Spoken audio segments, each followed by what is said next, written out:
I'm Dame Kelly Holmes. I'm a double Olympic champion, an ex-international athlete, and now I'm a businesswoman. And I used to be an HGV driver in the British Army.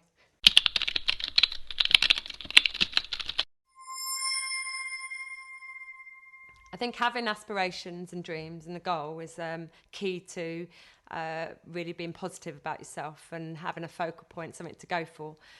For me, knowing that I had an aspiration and that I didn't want that to be something that I would regret if I didn't go for it, kept me driving through the bad times, really. I had a host of injuries, from ruptured calves, torn Achilles, stress fractures, glandular fever, you name it, in probably the most critical time of my career. And when you're going through those problems, you go through a real roller coaster ride of emotion. So I also got depression as well. And it made me realise that, you know, you can, as a person, find a real inner strength if you really want something in life. And I desperately wanted to be Olympic champion. And so I broke it down really into really small stages, because when you get down to the lowest, it's like a mountain. You know, you're trying to climb this mountain instead of like little hills. And people look at the top of the mountain and they just think, I can never get out of it. I can never do anything about it. And a year later, after the worst time of my life, I won my 2 gold medals.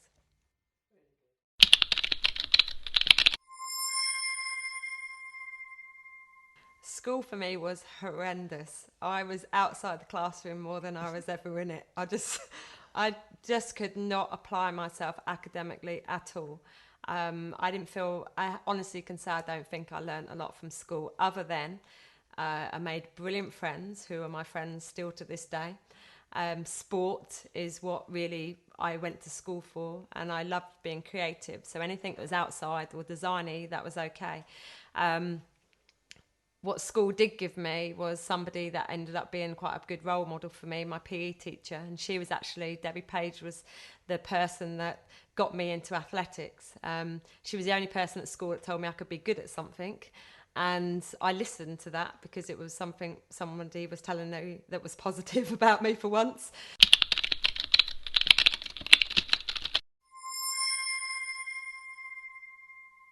Actually, through some of my work, my own charity, the Dame Kelly Holmes Legacy Trust, we have a programme called Get On Track.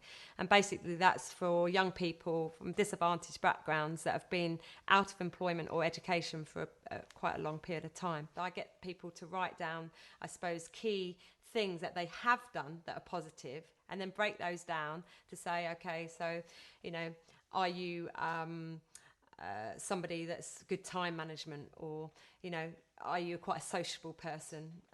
Do you feel like you like interacting? Do you like meeting people? You know, are you creative?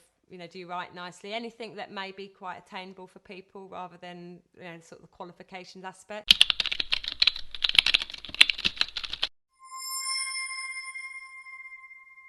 I think it's really important that people actually find, in a sense, what's called their team you. You know, it's like, you know, if you had a list of people that actually were influential in your life, it could be your parents, your family, your relationships, it could be a school teacher or a boss, or in a sport, a coach, for example.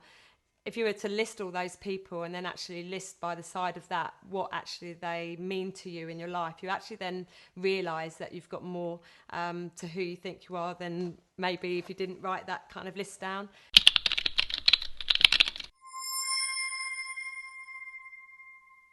And we've all had ups in our life as well as the downs. We've all had some ups or something that makes you feel quite happy. And I think you also have to reflect on those and look back and say, well, where was I when actually I found myself being really, you know, pleased or positive or confident.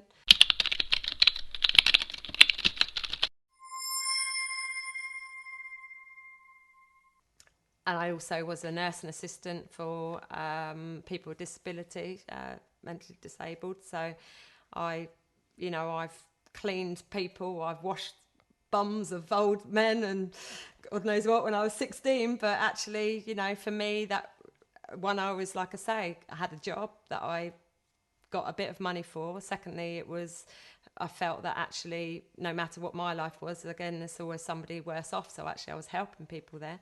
And then I joined the British Army when I was 17. So I probably had more jobs in the army that I didn't like guarding the barracks at 2:00 in the morning with a weapon, freezing cold, fog coming down, thinking, oh my God, I'm doing this. Especially the day after coming back from a World Championships athletics. You're brought down to earth in the army, big time.